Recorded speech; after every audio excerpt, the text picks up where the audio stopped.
Hey everybody, Jason Burmis here, and I want to talk to you about a guy named Jonathan Pollard. Now, if you're taking a look at Mr. Pollard, you'll notice that his younger self is in a prison uniform, his middle self is also in a prison uniform in prison, but yet he's out in the final picture there.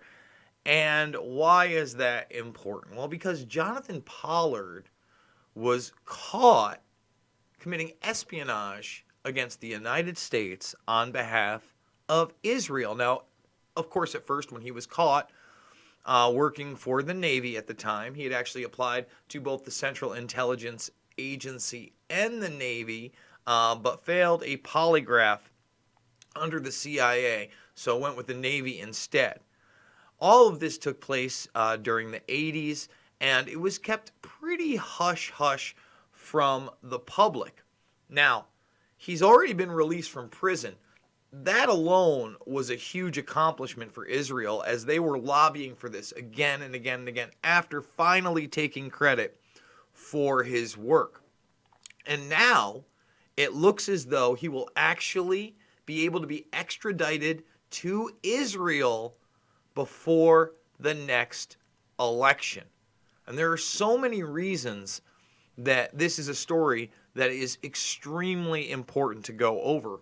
One of which actually connects to Epstein and those who have claimed that the intelligence that Epstein gained on Clinton was to be leveraged for Pollard's release.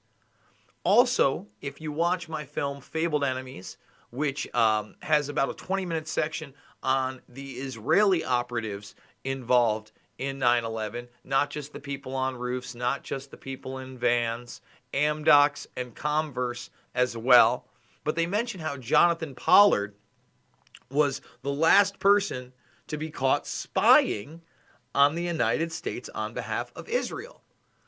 And you can check this out. This is a real thing. There's a full Wikipedia page on this. So this was during the Cheney, Rumsfeld, and Tenet administrations in the 80s. You know, Rumsfeld would later be Secretary of Defense on George W. Bush, not H.W. Dick Cheney, of course, the Vice President, and Tenet was the CIA director under Bush as well in the beginning. Okay, and these guys lobbied big time that they did, especially with Netanyahu. You can go through all this. You can find out how, he was stealing secrets on behalf of the Navy, okay? So he got in there in 79. He'd been doing it for years. Years and years and years and years. All right? Now, recently, another story that's kind of been downplayed, and by the way, Spycraft is very, very real. All right? Very, very real. Is that Israel was accused of planting mysterious spy devices. These are old devices called Stingrays, but they're very, very available and they do the job. They intercept cell signals. And the majority of cell signals are still using GSM or CDMA technology for at least the phone calls and the text messages outside of just the data networks of 4G, 5G, LTE, etc., etc. So this was a very real story that was underplayed and, of course, denied by the administration. But we have to understand it even sneaks into the mainstream every once in a while. Let's X that right out. That, especially with Russia and the United States, back in 2010, they swap spies quite often. They swap spies quite often. Okay? This is a real thing. You could also go back to just last year, all right, with Paul Whelan and Maria Butina, who, was accused of being a spy, then she wasn't a spy. You have to understand that espionage is a real thing. The United States and Russia also work together on a lot of different things, including space. Remember, just to get our astronauts to the ISS, we have to use Russian rockets. Our rockets fail. All right. So there's a ton of espionage going on behind the scenes. And the idea that more hasn't been covered up when you look at Pollard's case, and now that he's not only out of jail on parole after he was never supposed to be released, okay? Never supposed to be released. He's been out for several years now.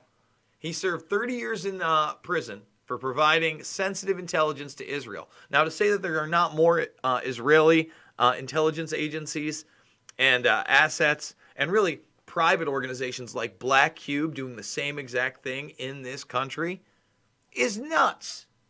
It's extremely naive to believe that. Okay? And Trump can tell you what he wants, but I'm sure we're conducting intelligence in Israel as well. Okay?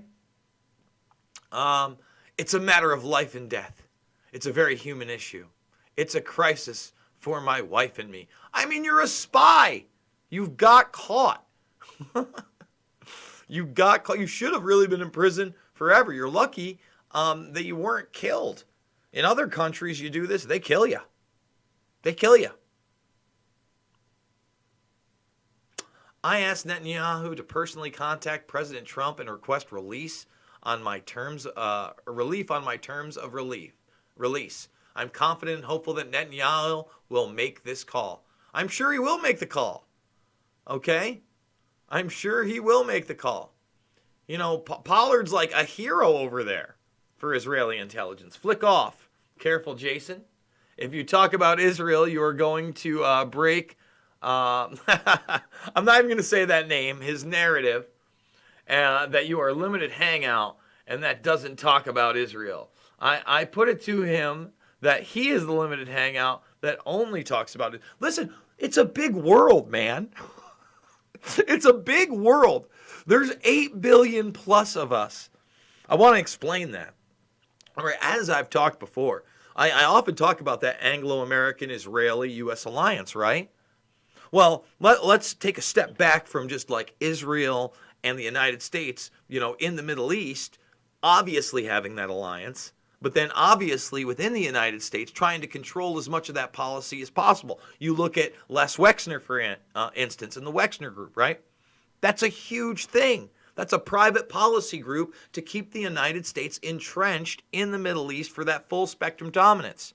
But let's, again, take that step back and now talk about that U.S.-Saudi alliance. Now, we'll cut a $400+ billion arms deal. We'll do the Yemen dirty work. But if you don't think that Jamal Khashoggi got caught up and assassinated and the CIA doesn't know exactly why, you're crazy. It's not because he was a brave journalist. Oh, we don't give a fuck about brave journalists in this country. I hate to tell you. It's guys like me and people like you that actually care about brave journalism. It's not the fucking establishment. All right? No, they care about their intelligence assets. And that's what he was. Okay? So we could talk about double cross, triple cross, all that. It's a real thing, man. And by the way, if it also doesn't bother you that, again, Saudi Arabia is an outward rule by bloodline society in control of massive resources and probably trillions of dollars in assets and wealth, then it should. It should. It's very repressive. Okay? The world's a big place. There are a lot of problems. We've got to point them out. Right? Man. With that being said, guys, I absolutely love you for following me. So, again, you know, the Pollard situation, let people know. It is wrong. This is not a good thing.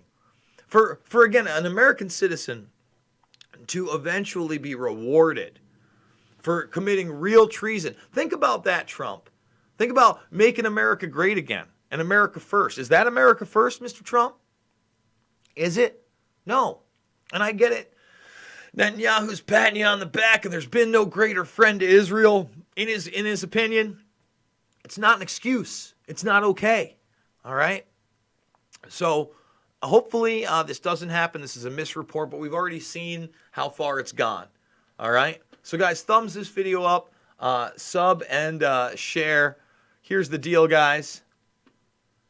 We do it live. We do it live here, and we do it live at Rockfin. Earlier today, I did about 20 minutes on not only the show trial and impeachment live, but I also broke it down to the Rockfin audience on who? Seymour Hersh, WikiLeaks, Assange, you name it.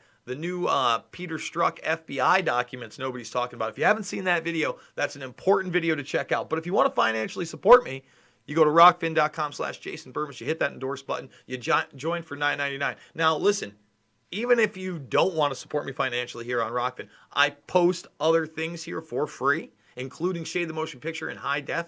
Just sign up and follow me. Check out the other great content. Maybe down the line, you'll want the extra 20 videos a month I'm doing over on Rockfin exclusively. But we do it free 3 to 7 times here. Please thumbs up, sub, share. Go check out my occultic Super Bowl breakdown of the J-Lo performance from earlier today. We're going to do a walk and talk coming up with Karma. Loose Change, Final Cut, Fabled Enemies, Invisible Empire, A New World Order Defined, and Shade the Motion Picture are free here. You can check them out right now in the documentary playlist section, And Shade the Motion Picture, like I was just talking about, this one right here. If you go to Rockfin and you scroll down and it's free, you just go sign up. You just got to get an email and a name. Here it is, right there, for free in 720p. And if you haven't seen Shade, I'm extremely proud of that film. In fact, I should do a watch-along pre-Bilderberg this year because it is an important film, and I'm very, very proud of it. Me and Shepard Ambellas put that one together. And then, again, financially, guys, look, I want to hit that $5,000 goal this month. I hit the $5,000 goal. I'm going to take a road trip for a week. I'm going to check out the country and possibly relocate because I really am. New York is tough. I'm in a gorgeous place in upstate New York. I can't say I'm not, but getting punched in the face Friday night, it'll change your perspective. So guys, I love you. I'll see you on the flip side. Thanks so much.